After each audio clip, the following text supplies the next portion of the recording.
자, 여러분 혹시 부당거래라는 영화 아시나요? 부당거래. 다 모르죠? 혹시 아는 친구도 있을 것 같은데 아마 모르는 분들이 더 많을 것 같아요. 자, 그럼 혹시 이 대사는 들어본 적 있어요?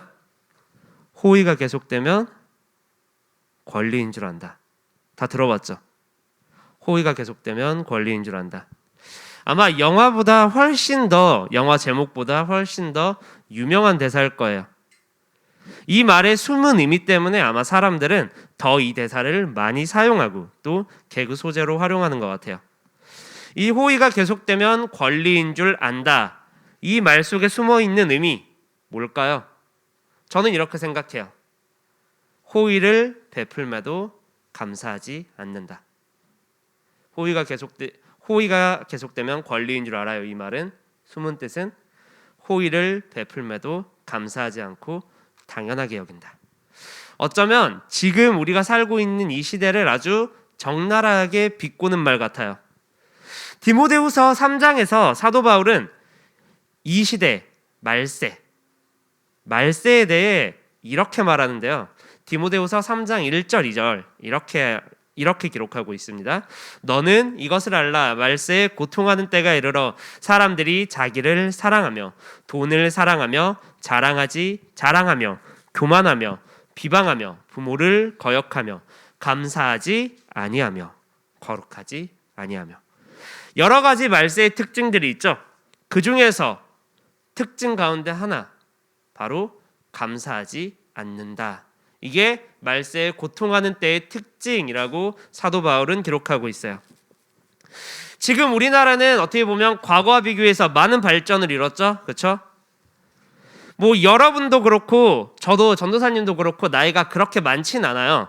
그래서 나 때는 이랬어. 이런 말을 여러분들이나 전도사님이 하기엔 좀 그래요. 근데 이제 전도사님 선생님들 가운데 이제 좀 나이가 많으신 분들은 그때 지금 우리나라와 예전 우리나라를 비교해 보면 맞아. 예전엔 이랬는데 지금은 이래 라고 고개를 끄덕일 수도 있을 것 같아요. 아마 여기 계신 선생님들은 직접 그 시간을 겪어오신 분들이니까 전도사님보다 훨씬 더 잘할 것 같은데요. 그때와 지금을 비교해 보면 우리가 확연하게 느낄 수 있는 게 있어요. 자, 혹시 우리 여러분 중에 하루 세 끼 밥을 먹는다는 것에 감사한 적 있는 사람? 없죠? 자, 그럼 학교를 다니는 것에 감사한 적 있는 사람? 이건 감사보다는 약간 좀 싫은 거죠? 학교 다니는 건? 자, 그럼 평범한 하루를 내가 보낸다는 것에 감사한 적 있는 사람? 없어요. 이제 하루 세 끼를 챙겨 먹는 게 더 이상 감사한 게 아니에요. 왜냐하면 당연한 거예요. 하루 세 끼 먹는 건. 먹을 수 있으니까 하루 세 끼 먹는 건 당연한 게 됐어요. 또 학교를 다니는 것 당연한 게 됐어요. 감사한 게 아니에요. 또 전쟁과 고통 없이 평화롭게 사는 것, 평범하게 사는 것, 이것도 역시 감사한 게 아니라 당연한 게 됐어요. 근데 지금 이건 비단 우리의 그냥 생활 모습뿐만 아니라 우리의 신앙생활 모습에도 그대로 나타나는 것 같아요.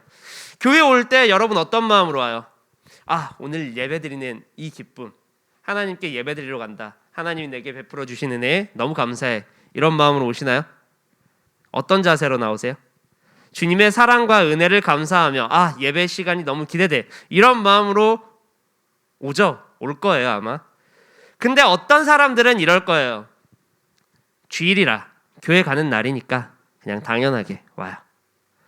또 안 가면 엄마가 뭐라고 하니까, 아빠가 뭐라고 하니까, 그리고 그렇지 않더라도 안 가면 되게 찝찝하잖아요. 하나님이 막 나한테 벌 주실 것 같고. 그래서 이런 찝찝한 마음 때문에 나오는 사람들도 덜어 있어요. 그런데 우리는 이렇게 아무렇지도 않게 교회에 나오는데, 아무 생각도 없이 교회에 나오는데, 이 교회에 나오는 것도 우리가 감사한 게 아니라 당연한 게 됐어요. 자, 이 정도 되면 전도사님이 뭘 말하고 있는지 대충은 눈치챌 거예요. 무슨 말이냐면 우리는 더 이상 감사하지 않는 시대에 살고 있다. 네. 우리는 더 이상 감사하지 않는 시대에 살고 있어요. 사실 우리는 누구보다도 확실하게 예수님의 은혜, 하나님의 은혜에 감사해야 함에도 불구하고 말이죠. 우리 그리스도인들의 감사의 이유 뭘까요? 바로 주님이에요. 다른 건 이유가 아니에요. 바로 예수님이 감사의 이유. 그래서 골로새서 3장 17절에서는 이렇게 기록합니다. 또 무엇을 하든지 말에나 일에나 다 주 예수의 이름으로 하고 그를 힘입어 하나님 아버지께 감사하라. 또 우리가 너무나 잘 아는 말씀 있죠? 항상 기뻐하라, 쉬지 말고 기도하라, 그리고 범사에 감사하라. 자, 그러면 우리는 도대체 왜 예수님께, 왜 하나님께 감사해야 될까요? 전도사님이나 부모님들이나 목사님들이 말하는 주님의 은혜가 도대체 뭐길래 내가 감사해야 될까요? 자, 오늘 말씀을 통해 이걸 세 부분으로 나눠보면서 우리의 감사의 이유를 생각하고 우리 삶에 베풀어 주시는 그 은혜에 감사하는 우리 중등부 공동체 되기를 소원합니다. 자, 첫째, 긍휼을 베푸신 은혜의 감사입니다. 긍휼을 베푸신 은혜의 감사. 우리 오늘 본문 12절에서 14절 말씀을 같이 읽겠습니다. 시작. 나를 능하게 하신 그리스도 예수 우리 주께 내가 감사함은 나를 충성되이 여겨 내게 직분을 맡기심이니 내가 전에는 비방자요 박해자요 폭행자였으나 도리어 긍휼을 입는 것은 내가 믿지 아니할 때에 알지 못하고 행하였음이라. 우리 주의 은혜가 그리스도 예수 가운데 예수 안에 있는 믿음과 사랑과 함께 넘치도록 풍성하였다. 아멘. 바울은 우리 주의 은혜가 그리스도 예수 안에서 믿음과 사랑과 함께 우리 안에 넘치도록 풍성하였다라고 기록하고 있어요. 여러분, 바울에 대해서 혹시 잘 아시나요? 잘 모르시나요? 어떤 분들은 잘 아시는 분들도 있을 것 같아요. 예수님을 만나기 전 바울 어땠나요? 예수님을 만나기 전 바울. 성경은 이렇게 기록해요. 예수님을 만나기 전 바울에 대해. 사도행전 8장을 보면 사울이, 이때는 바울이 아니라 사울이죠. 사울이 교회를 잔멸할세. 그리고 9장을 보면 사울이 주의 제자들을 대하여 여전히 위협과 살기가 등등하여 라고 표현해요. 우리가 읽은 13절에 나오는 것처럼 바울은 확실히 교회에 대해 회방자고 핍박자고 폭행자였어요. 다시 말하면 바울은 그리스도인들을 잡아 핍박하고 죽이는 것을 아주 굉장히 명예롭게 생각하는 사람이었어요. 이 구절을 볼 때 하나님께서 바울에게 긍휼을 베푸실 만한 이유가 있어요, 없어요? 하나님 보시기에 그리스도인들을 잡아 죽이는 사람인데, 죄인인데 긍휼을 베풀 만한 이유가 있어요, 없어요? 근데 하나님께서는 바울에게 긍휼을 베푸셨어요. 14절에는 이렇게 표현해요.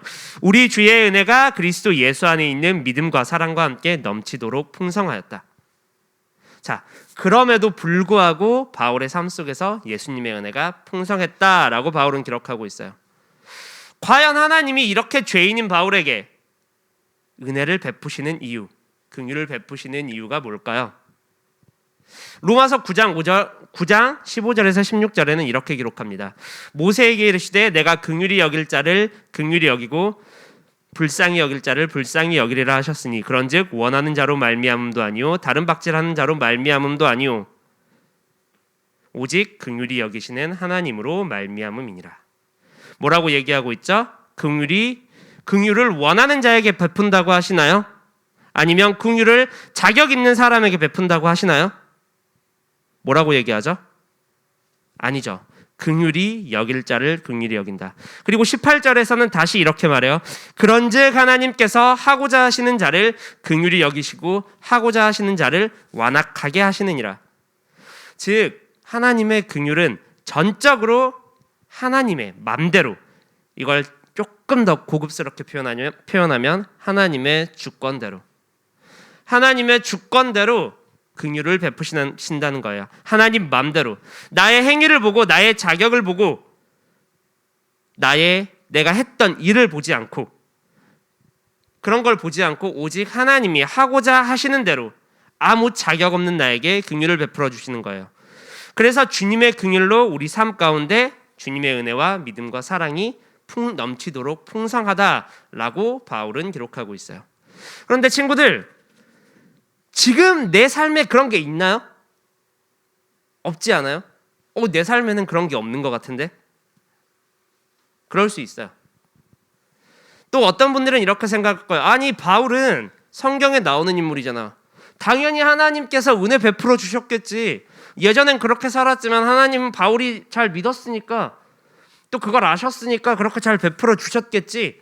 당연히 그의 삶에는 은혜가 넘쳤겠지, 기쁨이 넘쳤겠지 라고 말을 할 수 있어요. 하나님께서 잘해주셨잖아. 그러니까 바울은 감사하겠지. 자, 근데 우리가 바울의 삶을 보잖아요. 조금 더 혼란이 오기도 해요. 자, 바울은 고린도후서 11장에서 뭐라고 하냐면, 야, 내가 지금까지 살면서 예수님을 전하면서 이런 고난을 받았는데 한번 들어볼래? 나는 옥에 수없이 갇히기도 했고 매도 수없이 맞고 여러 번 죽을 뻔했어. 유대인들에게 40에서 하나 감한 매를 맞았고, 이건 무슨 말이냐면 40대에서 하나를 뺀 매, 39대를 맞았다는 건데요. 이 39대를 맞았다는 거는 거의 죽음 직전까지 갔다는 거예요. 이걸 맞으면 거의 죽음 직전까지 가는 걸 5번 맞았대요. 또 수고하며 애쓰고 여러 번 자지 못하고 줄이며 목마르고 여러 번 굶고 춥고 헐벗었다라고 바울은 말하고 있어요. 우리가 생각할 때 이 삶이 은혜가 넘치는 삶인가요? 바울의 마지막 어떻게 되는 줄 아세요? 로마에 잡혀서 죽어요. 그게 바울의 마지막이에요. 평생 이렇게 살다가 마지막 순간까지 죽어요. 그냥. 우리가 생각하기에 바울의 삶은 결코 주님의 은혜가 넘치는 삶이 아니었어요. 차라리 주님이 긍휼을 베풀지 않았다라면, 바울을 만나지 않았더라면 바울의 삶은 훨씬 더 행복했을 거예요. 왜냐하면 바울은 당당한 유대 명문 가문이었고, 지금으로 따지자면 하버드에서 공부한, 하버드를 졸업한 그 정도의 학력을 갖춘 사람이었어요. 남부럽지 않게 로마인으로서, 지금으로 말하자면 미국 시민권자로서 떵떵거리면서 살 수 있었어요. 그런데 예수님을 만나고 이런 고난을 겪어요. 그리고 그 고난을 겪은 바울은 지금 이렇게 말해요. 내 삶에 하나님의 은혜가 풍성하게 주어졌다. 그 이유는 뭘까요? 우리 로마서 8장 1, 2절에는 이렇게 기록합니다. 그러므로 이제 그리스도 예수 안에 있는 자에게는 결코 정죄함이 없나니, 이는 그리스도 예수 안에 있는 생명의 성령의 법이 죄와 사망의 법에서 너를 해방하였음이라. 바로 죄와 사망의 법에서 해방되어 예수 안에 속하였고 정죄함이 없이 되었기 때문에 바울은 그 은혜에 감사하고 있어요. 죄악으로 가득 찼던 자신의 삶이 주님의 긍휼로 인하여 죄악의 삶에서 주님의 은혜와 긍휼과 사랑이 풍성하게 넘치도록 바뀌어졌기 때문이에요. 그걸 주님의 은혜라고 생각한 거예요. 여러분, 세상의 것을 주님의 은혜로 생각하지 마세요. 그보다 더 큰 은혜를 이미 우리에게 예수님은 주셨어요. 바로 죄와 사망의 법에서 우리를 해방시키시고 구원하신 것. 그렇기 때문에 우리에게 긍휼을 베푸신 하나님의 은혜에 감사해야 돼요. 여러분, 나에게 긍휼을 베푸시는 하나님의 은혜에 감사하고 계신가요? 한번 돌아보면 좋겠어요.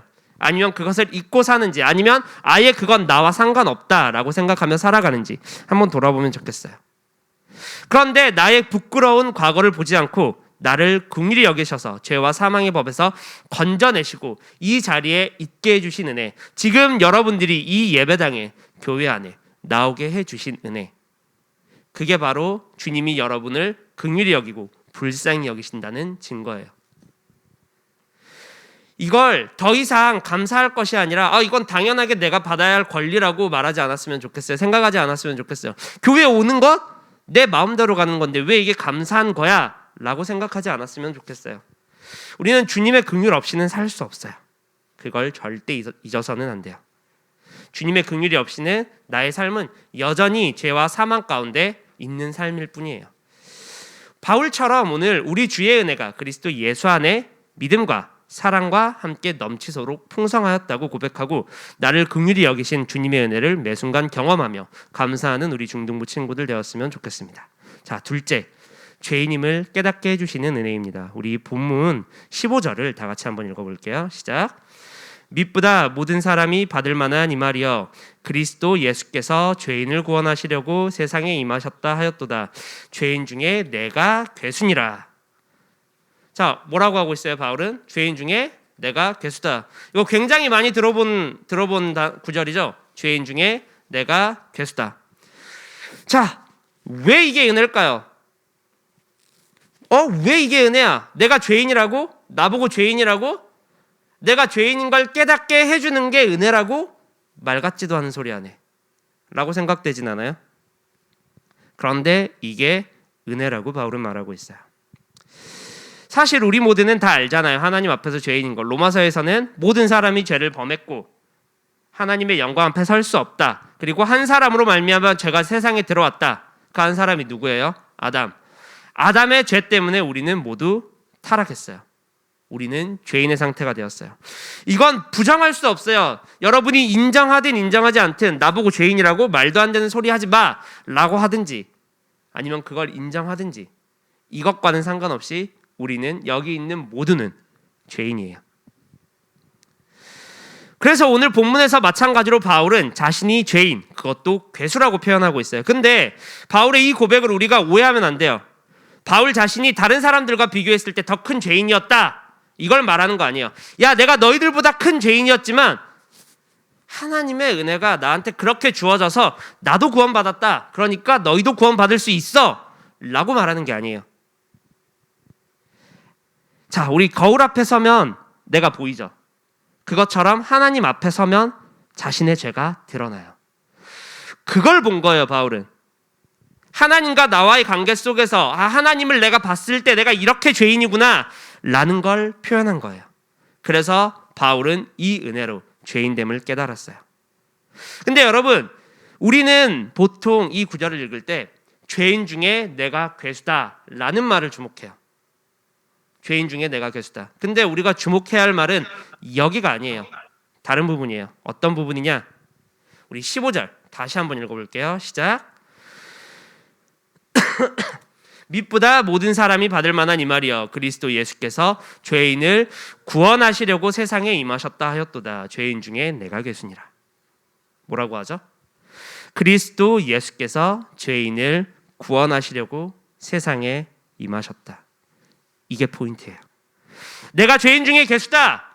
내가 죄인이다.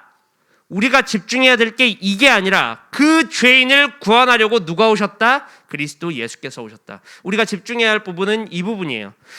여러분, 예수님 당시 바리새인들은 자신들이 율법을 아주 잘 지키는 의로운 사람이라고 생각했어요. 나는 이렇게 의로운 사람이야. 내가 이렇게 예배도 잘 드려. 내가 이렇게 헌금도 잘해. 근데 너희를 봐. 너희 예배 잘 드려? 헌금 잘해? 아니지. 난 이렇게 의로운 사람이야 라고 말을 해요. 단 한순간도 자신들이 죄인이라고는 생각하지 않았어요. 그래서 세리, 지금으로 말하자면 대리업, 고금 대리업자, 그 세리나 죄인들과 같이 앉아 먹고 마시는 걸 싫어했어요. 근데 예수님은 세리와 죄인들과 같이 앉아서 먹고 마셨어요. 그러니까 바리새인들이 이렇게 말해요. 당신은 어째서 세리와 죄인들과 함께 앉아서 먹고 마십니까? 그때 예수님께서 이렇게 말씀하십니다. 예수께서 대답하여 이르시되 건강한 자에게는 의사가 쓸데없고 병든 자에게라야 쓸데있느니 내가 의인을 부르러 온 것이 아니오 죄인을 불러 회개시키러 왔노라. 왜 이게 중요하냐면요, 자신이 죄인임을 깨달은 자만이 회개할 수 있거든요. 그래서 중요한 거예요. 내가 죄인임을 깨닫는 은혜가 회개시키는 은혜예요. 그래서 중요한 거예요. 내가 죄인이다 이게 중요한 게 아니라 내가 죄인임을 깨달아야 우리는 하나님 앞에 회개할 수 있어요. 그리고 이렇게 회개하는 자만이 예수님을 진정으로 믿을 수 있습니다. 주님은 그런 죄인을 부르러 오셨어요. 왜 죄인임을 깨닫게 하는 게 은혜냐고요? 왜 회개하시는 게 은혜냐고요? 그래야만이 정말로 예수님 안에서 살아갈 수 있기 때문이에요. 주님을 정말로 믿을 수 있기 때문이에요. 주님을 정말로 믿을 수 있는 사람들, 그런 사람들을 그리스도인이라고 불러요. 다시 말하면 내가 죄인임을 깨닫지 못하는 사람들은 아직 그리스도인이 아니라는 거예요. 제대로 회개를 하지 않았다면, 예수님 앞에서 회개를 하지 않았다면 아직 그리스도인이 아니라는 거예요. 그냥 교회만 나오는 사람이라는 거예요. 그래서 바울은 자신이 죄인임을 깨닫게 해주시는 은혜에 감사합니다. 사랑하는 여러분, 예수님은 우리를, 이 죄인을 불러 회개시키러, 이 죄인을 구원하시려 이 땅에 오셨어요. 회개는 아무나 할 수 있는 게 아니에요. 자신이 죄인이란 걸 깨달은 사람만 할 수 있는 게 회개예요. 바울처럼 15절 다시 한 번만 읽어볼게요. 시작. 밉보다 모든 사람이 받을 만한 이 말이여 그리스도 예수께서 죄인을 구원하시려고 세상에 임하셨다 하였도다. 죄인 중에 내가 괴순이라. 여러분, 우리 모두는 죄인입니다. 우리가 죄인임을 깨닫게 하시는 은혜, 다시 말하면 우리를 회개하게 하셔서 구원하여 주신 그 은혜, 그 은혜에 감사하는 우리 중등부 공동체 되기를 소원합니다. 그리고 셋째, 나를 사용하시는 은혜입니다. 우리 본문 말씀 16절을 같이 한번 읽어보겠습니다. 시작. 그러나 내가 긍휼을 입은 까닭은 예수 그리스도께서 내게 먼저 일체 오래 참으심을 보이사 후에 주를 믿어 영생 얻는 자들에게 본이 되게 하려 하심이라. 바울은 16절에 하나님이 나한테 이렇게 긍휼을 주셨는데 이런 긍휼을 왜 나한테 베풀어 주셨을까 하는 거에 대해서 말하고 있어요. 이런 긍휼을 입은 까닭을 뭐라 그래요? 주를 믿어 영생 얻는 자들에게 본이 되게 하려 하심이라. 바로 교회를 핍박하고 그리스도인들을 박해하던 자신을 주님이 오래 참으시고 긍휼 베풀어 주셔서 용서하시고 사용하신 것처럼 우리 또한 주님은 오래 참으시고 용서하시고 사용하신다는 사실을 보여주기 위해서예요. 다시 말하면 사용하시는 은혜. 그래서 바울은 12절에서 이렇게 고백해요. 나를 능하게 하신 그리스도 예수 우리 주께 내가 감사함은 나를 충성되이 여겨 내게 직분을 맡기심이니. 본문을 보면 충성되이 여겨라고 말을 하고 있어요. 이걸 다르게 말하면 신실하게 여겨. 근데 이 충성되이 여겨라고 했는데 하나님께서는 바울이 충성해서 직분을 맡기시고 사용했다는 건가요, 이게? 바울이 하나님께 충성해서 그 충성을 보고 맡겼다라고 하는 건가요? 아니죠. 아니면 바울이 충성할 걸 미리 아시고 직분을 맡겼다는 거예요? 이것도 아니에요. 충성되이 여겨라는 말은 충성되지 않은 상태지만 주님이 그렇게 여겨주셨다라는 말이에요. 바울의 행위와 믿음과는 상관없이 사용하셨다라고 바울은 고백하고 있어요. 실제로 바울이 예수님을 만난 사도행전 9장에서 하나님은 아나니아를 바울에게 보내시며 이렇게 말씀하세요. 주께서 이르시되 가라. 이 사람은 내 이름을 이방인과 임금들과 이스라엘 자손에게 전하기 위하여 택한 나의 그릇이라. 이때 당시 바울이 그리스도인이었나요? 아니에요. 바울은 13절에서 고백한 것처럼 이때 박해자고 폭행자고 비방자였어요. 그런데도 주님은 바울을 선택하셨어요. 바울의 행실을 보고 믿음을 보고 쟤를 내가 사용해야겠다라고 해서 사용하신 게 아니에요. 충성되지 못한 바울을, 신실하지 못한 바울을 주님이 사랑으로, 은혜로 그렇게 여겨주시는 거예요. 그리고 사용하시는 거예요. 내가 하는 게 아니에요. 주님이 일하시는 거예요. 바울이 일한 게 아니에요. 바울을 통해 예수님이 일한 거예요. 자, 근데 오늘날 교회에는 수많은 직분자들 있죠? 사역자들 있죠. 물론 여러분하고 상관없다라고 생각할 수 있는데 그거 아니에요. 여러분들도 지금 맡은 거 있죠. 뭐 교회 학교 협력 교사로 맡은 친구들도 있고 임원으로 일하는 학생도 있고 찬양팀 반주자로 섬기는 학생들도 있어요. 또 그렇지 않더라도 언젠간 하나님의 교회를 위해 여러분들이 또 다시 일할 거예요. 그런데 어떤 직분자들은 혹은 많은 직분자들은 사역자들은 그걸 내려놓고 싶어 해요. 왜요? 왜 내려놓고 싶어 할까요? 이 직분이 나에게 맡겨진 일이 나를 사용하시는 은혜가 아니라 나에겐 짐이거든요. 이 직분이 내게 짐이 됐으니까요. 나를 사용하시는 게 더 이상 은혜로 다가오는 게 아니라 짐으로 다가왔어요. 그래서 이렇게 기도해요. 주님 너무 힘들어요. 왜 저를 선택하셨어요? 왜 저를 사용하세요? 전 다른 사람보다 할 줄 아는 게 별로 없는 것 같아요. 누구보다 신앙심도 더 좋지 않아요. 이제 내려놓을래요. 이 직분 감당하기에는 제가 아직 너무 부족한 것 같아요. 지금 찬양팀 반주자를 예로 들어볼게요. 지금 보영이를 예로 든다는 게 아니라 오해하지 마 보영아 너의 이야기 아니야? 하나님 내가 너무 바빠요. 찬양팀 서기에는 시간 투자하기 힘들어요. 학원도 가야 돼요. 나 반주도 잘 못해요.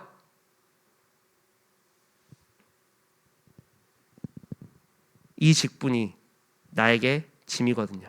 은혜가 아니거든요. 근데 여러분 성경에도 여러분하고 똑같은 말을 하는 사람들이 있습니다. 바로 모세예요. 하나님이 애굽으로 가라라고 모세에게 명령하실 때 모세가 이렇게 말합니다. 오 주여, 나는 본래 말을 잘 못하는 자니이다. 주께서 주의 종에게 명령하신 후에도 역시 그러하니 나는 입이 뻣뻣하고 둔한 자니이다. 오 주여, 보낼 만한 자를 보내소서. 비슷하지 않나요? 오 주여, 보낼 만한 자를 보내소서. 오 하나님, 내가 이 직분에 맡기엔 내가 너무 어려워요. 내가 너무 힘들어요. 나한텐 자격이 없는 것 같아요. 너무 부담스러워요. 나한테 이런 거 맡기지 말아주세요. 라고 하나님께 기도하는 모습. 모세의 모습. 너무 비슷한 모습 아니에요? 그런데 이렇게 말하는 모세에게 하나님께서는 이렇게 말씀하십니다. 내가 네 입과 그의 입에 함께 있어서 너희들이 행할 일을 가르치리라. 내가 한다. 너는 가서 말만 전해라. 내가 하는 거다. 여러분, 우리 잊어버리지 않았으면 좋겠어요. 주님이 나를 사용하시는 거예요. 내가 뭐가 완벽해서 맡긴 게 아니에요. 나보다 더 나를 잘 아시는 게 주님이세요. 내가 뭐가 부족한지 정확히 다 알고 계세요. 그래서 주님이 나와 함께 하세요. 나에게 힘을 주세요. 능하게 하세요. 주님이 원하시는 대로 이끌어 주시고 사용하세요. 그걸 짐이라고 여기지 않았으면 좋겠어요. 우리 친구들이 앞으로 자라가면서, 지금도 뭐 여러 가지 일을 맡고 있겠지만 앞으로 자라면서도 교회를 위해 여러 가지 일을 맡을 거예요. 그때 이걸 짐이라고 여기지 않았으면 좋겠어요. 아, 하나님이 이렇게 부족한 나를 통해 일하시는구나, 나를 사용하시는구나 라고 생각하면 좋겠어요. 하나님께서는 여러분을 사용하셔서 이 교회에, 이 나라에, 이 세계의 복음을 전파하시고 교회를 세우세요. 그래서 우리는 그 은혜에 감사해야 되는 거예요. 사랑하는 여러분, 아까 처음에 그랬죠. 호의가 계속되면 권리인 줄 안다. 이 표현. 부끄럽게도 이게 바로 지금 우리 그리스도인들의 모습인 것 같아요.